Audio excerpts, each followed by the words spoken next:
ఇంట్లో వాళ్ళు కానీ మీ పిల్లలు కానీ ఇడ్లీ తిని తిని బోరు కొడుతుంది అంటున్నారా? ఇలా కనుక చేసి పెట్టారంటే ఉప్మా అంటే ఇష్టం లేని వాళ్ళు కూడా ప్లేట్లు ప్లేట్లు లాగించేస్తారు, అంత బాగుంటుంది.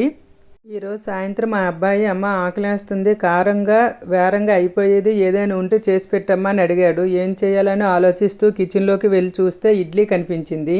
ఇడ్లీని చూడగానే నాకైతే సూర్యవంశం మూవీ గుర్తొచ్చింది. నాన్న ఉప్మా తింటావా అని అడిగాను. తింటాను చెయ్యమ్మా అన్నాడు.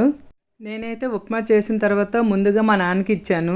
ఏంటమ్మా అని అడిగాడు. ఇడ్లీ ఉప్మా నాన్న అన్నాను. ఓ ఇదేదో సినిమాలో ఉంది కదా అని అడిగాడు. వెంటనే గుర్తుపెట్టేశాడు మా నాన్న అయితేను. ఇంకెందుకు ఆలస్యం ఫ్రెండ్స్, ఉప్మా ఎలా రెడీ చేసుకోవాలో తెలుసుకుందాం రండి. ఇడ్లీని తీసుకుని ఇడ్లీని ఇలా అన్నీ చేత్తో ఇలా స్మాష్ చేసుకొని పొయ్యి మీద కడాయి పెట్టుకొని ముందుగా ఆవాలు, శనగపలుకులు, మినపగుళ్ళు, శనగపప్పు వేసి బాగా ఫ్రై చేసుకోవాలి. ఇందులో కొద్దిగా పెసరపప్పు కూడా వేసుకోవాలి. ఇప్పుడు పచ్చిమిరపకాయలు, తరిగి పెట్టుకున్న ఉల్లిపాయ ముక్కలు, అలానే ఎండుమిరపకాయలు కూడా వేసి బాగా కలుపుకోవాలి. మంటని లో ఫ్లేమ్లో పెట్టి పోపుని వేయించుకున్నామంటే అన్నీ ఒకేలాగా వేగుతాయి. గోల్డెన్ బ్రౌన్ కలర్ వచ్చిన తర్వాత కొద్దిగా జీడిపప్పును కూడా వేసి మరొకసారి కలుపుకోవాలి.